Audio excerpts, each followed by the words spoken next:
is everybody doing bright and early at 9:30 a.m.?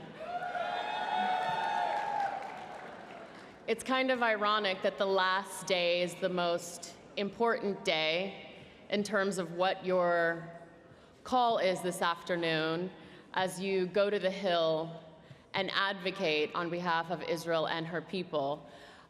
As if it couldn't get any better in terms of the programming that we've already had, I assure you it does and it will. Today, this morning, is going to be magnificent. We have some of the most brilliant legal scholars who are also dear friends to CUFI that we work shoulder to shoulder with on legislation and our mission. So if everybody could please take their seat, because our next speaker outranks me by a lot and could disbar me real quick. Thank you so much. The show is about to begin. In 2018, at just 36 years old, the Honorable Roy Altman was appointed U.S. District Court Judge for the Southern District of Florida, making him one of the youngest federal judges in the nation. A Yale Law graduate and former federal prosecutor at the time of his nomination to the bench, Judge Altman was a member of several Jewish organizations, including the American Israel Public Affairs Committee and the Republican Jewish Coalition.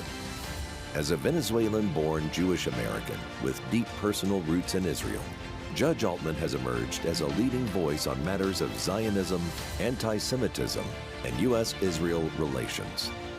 He has written opinion pieces and spoken publicly about the Israel-Hamas war and against rising anti-Semitism in the United States. Please welcome to the stage the Honorable Roy Altman.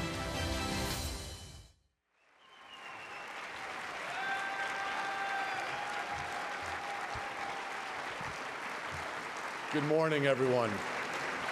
Thank you all. It's so wonderful to be here with you all again today. Last year, when I came, I told you that a number of federal judges and I, one of whom, Judge Solemson, is here today, had been organizing the first ever federal judge missions from the United States to America. And we brought 14 judges from all over the country in March of 2024. We brought 3 more in September, and then 19 more just a couple of months ago in March. And we have 25 more federal judges going in March of next year. That's almost 10% already of the entire federal judiciary. Now, we really only had room for about 20 judges, I have to tell you. But I sent the email inviting all the judges a couple months ago, and then I went into the courtroom to do, judgy type things, sentencing people, deciding cases.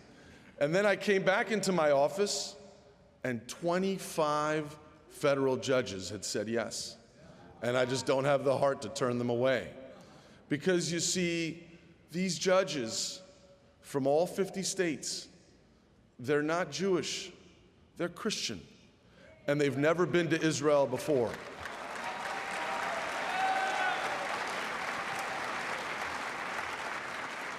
Now, if you came to my chambers the way Pastor Hagee and Diana and Sandy did just a few months ago, well, first of all, I'd treat you to a nice Israeli lunch from Motek.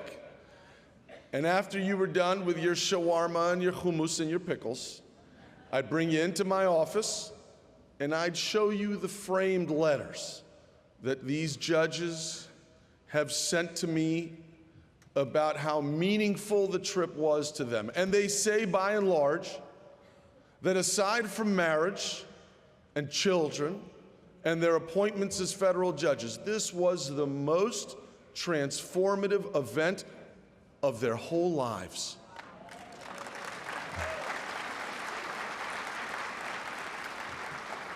And they generally give 2 reasons for that.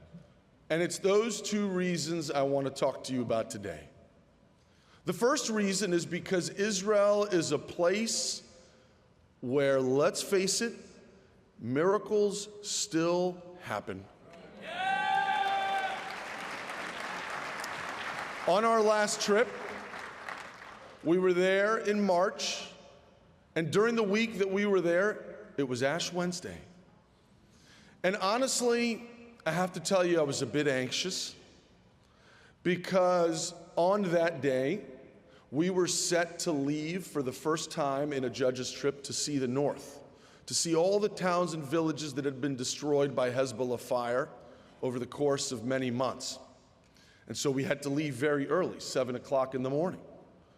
And so I called all the local churches in Tel Aviv, asking them as a favor, hey, can you do me an Ash Wednesday service at 6 o'clock in the morning? And of course, everybody thought I was nuts. So we couldn't get an Ash Wednesday service that morning, and we got on the buses going to the north, and we visited the border with Lebanon, and then we went to the border with Syria, and then we went and had lunch in Majd al-Shams. Majd al-Shams is a little Druze village in the rugged Golan Heights that was hit by a Hezbollah rocket in July of 2024 that killed 12 beautiful, innocent Druze children as they were playing soccer on a soccer field in Majd al-Shams. And we watched the spot where the rocket hit, still black and charred with fire. And we had lunch with the families of the little children who were killed there in their town. And after this incredibly moving ceremony, after I had come out of this almost transfixing experience with these families, by the way, it was the murder of these 12 Druze, non-Jewish children, that precipitated the Israeli invasion of southern Lebanon that destroyed Hezbollah. You can tell a lot about a country by who it is willing to fight for.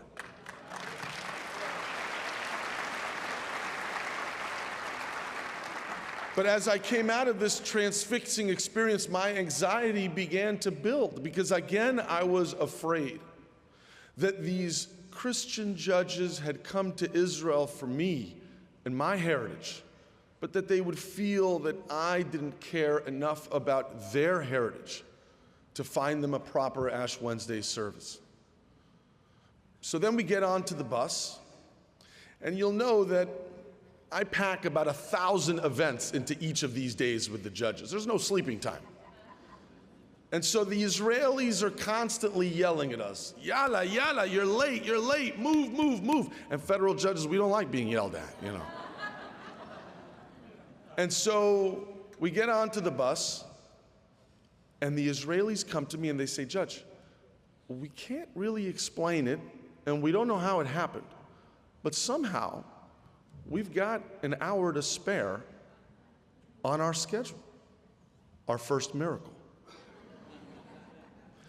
So now we're in the Golan Heights in the far northeastern corner of the country, and we're going to dinner in the western shore of the country in Caesarea, in Caesarea.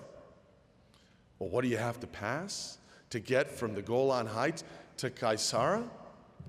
The Sea of Galilee. So I said to my Israeli hosts, I said, there must be a church on the Sea of Galilee. And so we literally Googled Church Sea of Galilee. And of course, 10 or 12 popped up. And I just called the first church on there. And a priest answered the phone. And I told him what we needed, and he said, praise the Lord. And I said, why praise the Lord? And he said, you're not going to believe it, Judge, but about 15 minutes ago, my supervising priest told me to go home because he said, you know, it's the afternoon. Whoever wanted an Ash Wednesday service has had it. Go home. And he said, but I told him that I had a premonition that I should remain for 15 more minutes, and then just a few minutes later, you called with 19 stranded federal judges from America who desperately need an Ash Wednesday service. Our second miracle. So, of course, we go to his church on the Sea of Galilee, and ladies and gentlemen, this was no ordinary church. This was a church that was built hundreds of years ago on the site of an even older church. And it was adjacent to and right between the Mount of the Beatitudes on one side, where Jesus gave the Sermon on the Mount, and the Sea of Galilee on the other. And when I tell you that it was adjacent to the Sea of Galilee, I don't want you to misunderstand. The outer stone wall of this church was no more than, and I was a football player, so I measure things in yards, no more than 7 or 8 yards from the shore of the Sea of Galilee itself, right on the sand. So when we came down with the judges off the bus, without any prodding from me, the judges all suddenly took off their shoes and their socks, rolled up their pants, and I guess into the Sea of Galilee we all went. Finally, the priest comes out and says, well, at some point, I do need to go home. So we all put our shoes and our socks back on and we go into the church, and that's when we noticed that this was an extraordinary church. Because you see, this church was built around a giant stone in the earth. It's about 12 or 14 feet long and about 6 or 7 feet wide. And this was the stone, the priest told us, where after the resurrection, Jesus came and had bread and fish with 7 of the disciples because there was no table. Our third miracle. Now the stone was surrounded by chains, and unfortunately the signs saying do not trespass were in Hebrew. So of course our judges hear about this miraculous stone, and onto the stone they all go, kissing and touching the stone.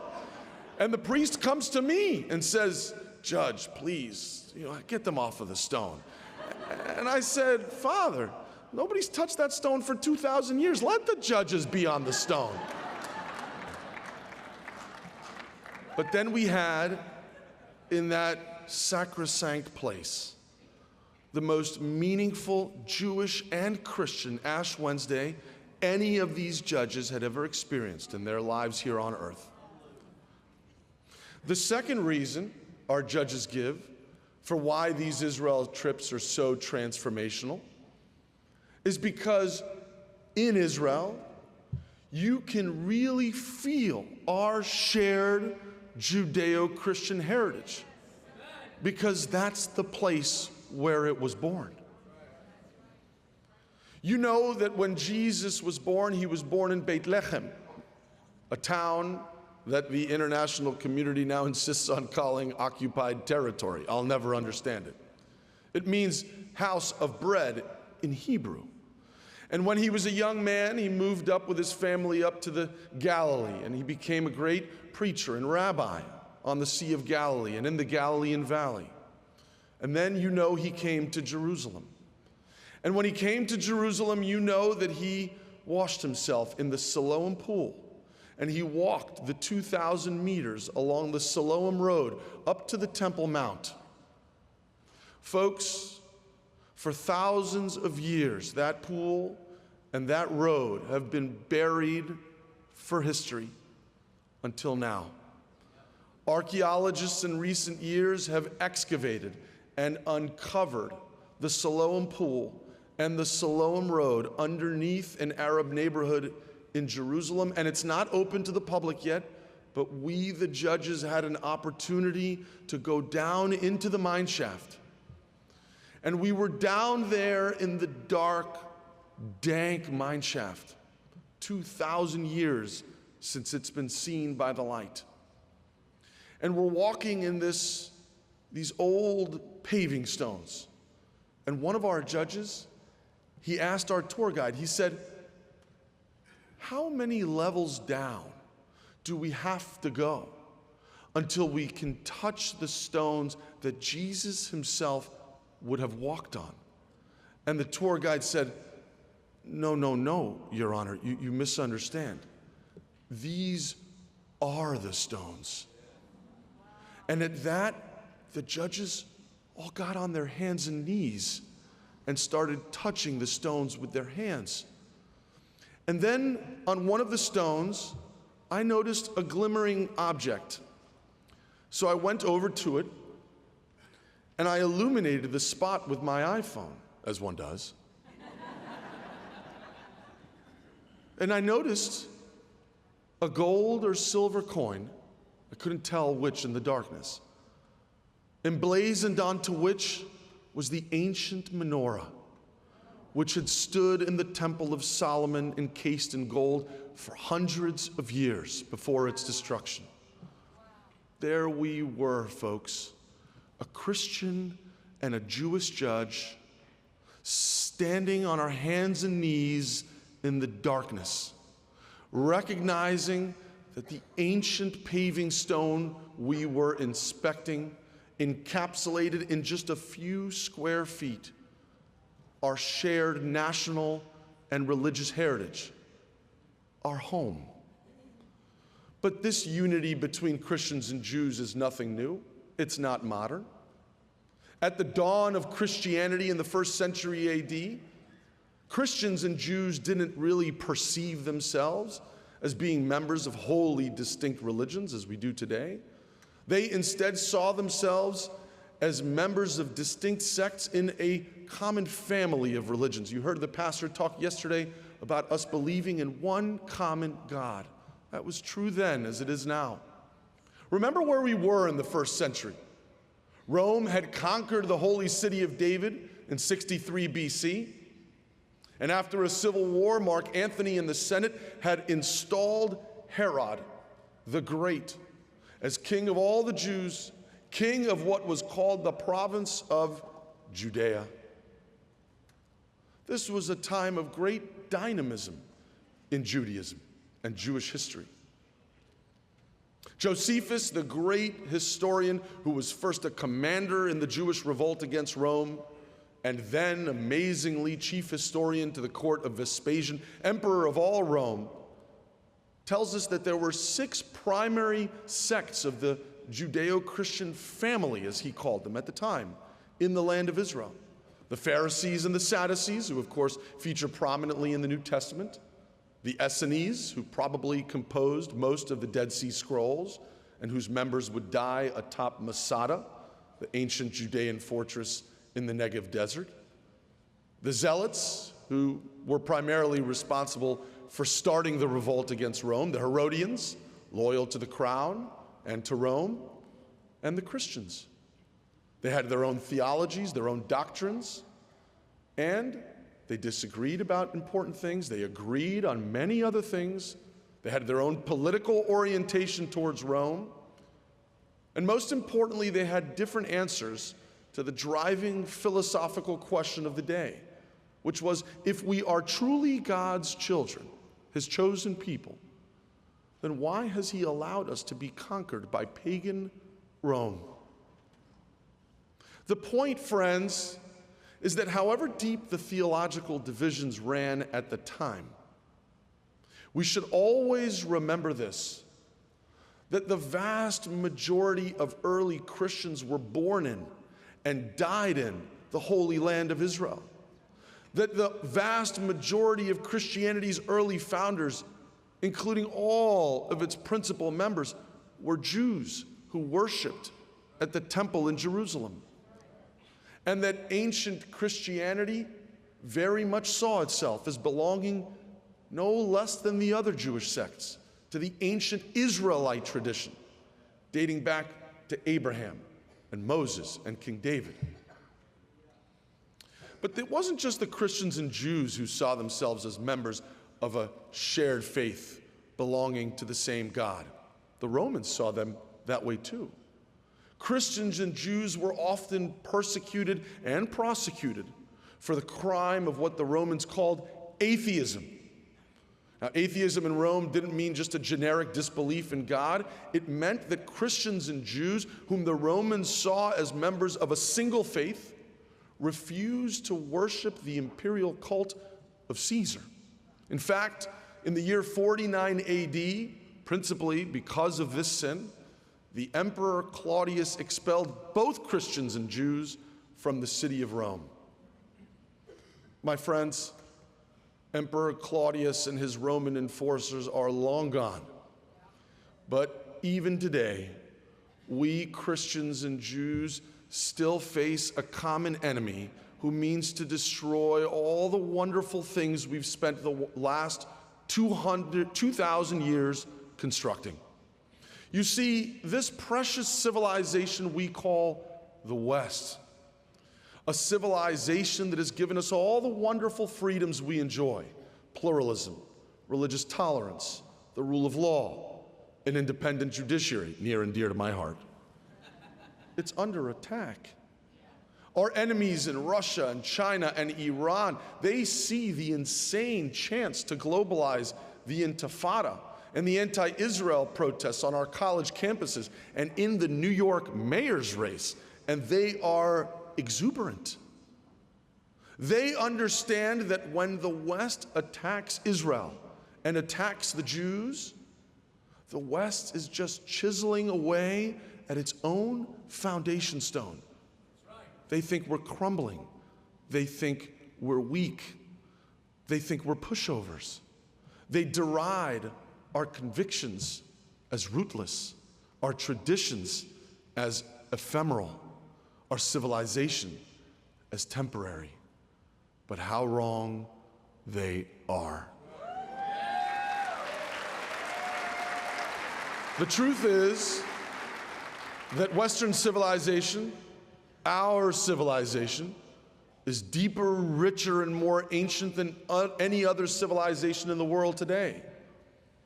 It is a way of life built on shared values and the shared heritage of a great and noble family, the Judeo-Christian family, a family blessed by God, and to whom God, in one of his first deeds in the Bible, gave in his infinite wisdom his most blessed land, his holy land, the land of Israel.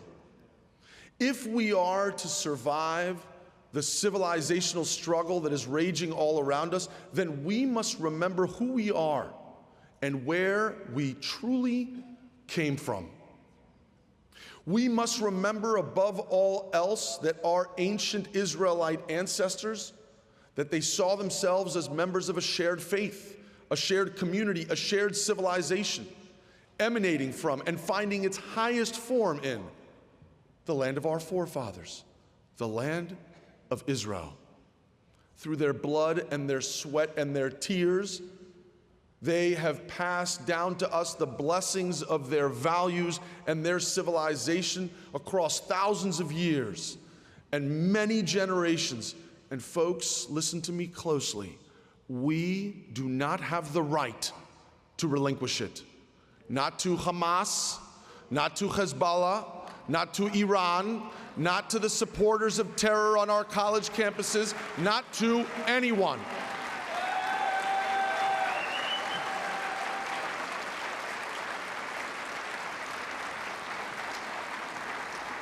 Now, you might be wondering, how is it that little old me can stand up for Western civilization? How is it that I can promote the success of our Judeo-Christian family? Well, I say to you, remember where you are, here in this room, as members of this organization, Christians United for Israel. You have living proof that even one man, even an old and sickly and totally anonymous man whose name has been totally lost to history, can alter the fate of our Judeo-Christian family for all time. You see, last year, I had the privilege of being seated next to Pastor Hagee for lunch. And I looked around at this room, and he had announced just then that there were 10 million members of Christians United for Israel.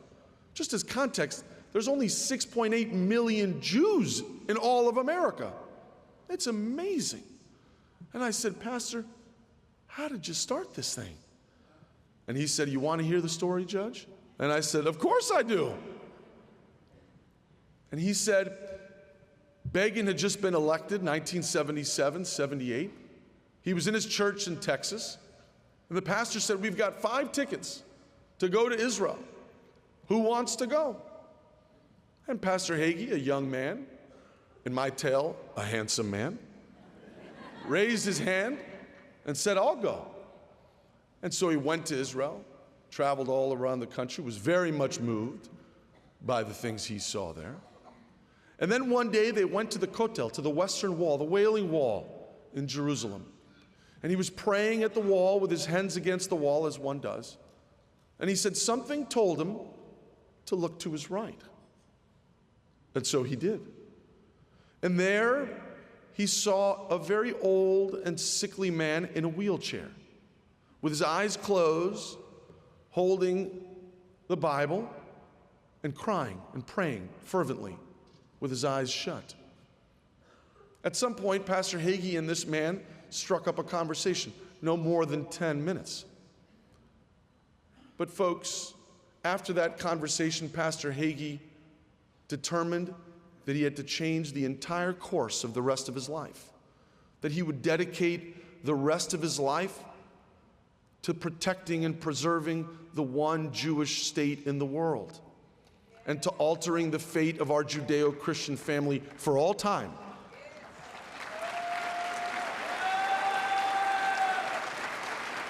Think about that for a moment. This man never knew when he went to the Wailing Wall that day, much as he probably had many times in his life. And he certainly never discovered after, because he was old and sickly even then, that 10-minute conversation he had with a complete stranger from a place called Texas would change the fortunes of the Jewish people, and with them, the Christian people, for all time. So I say to you today, never forget, as Pastor Hagee taught me, that any one of you, a man or a woman of good faith, can in just 5 or 10 minutes of conversation, even with a complete stranger, alter the fate of our Judeo-Christian family forever. God bless you, God bless Israel, and God bless the United States of America. Thank you all very much.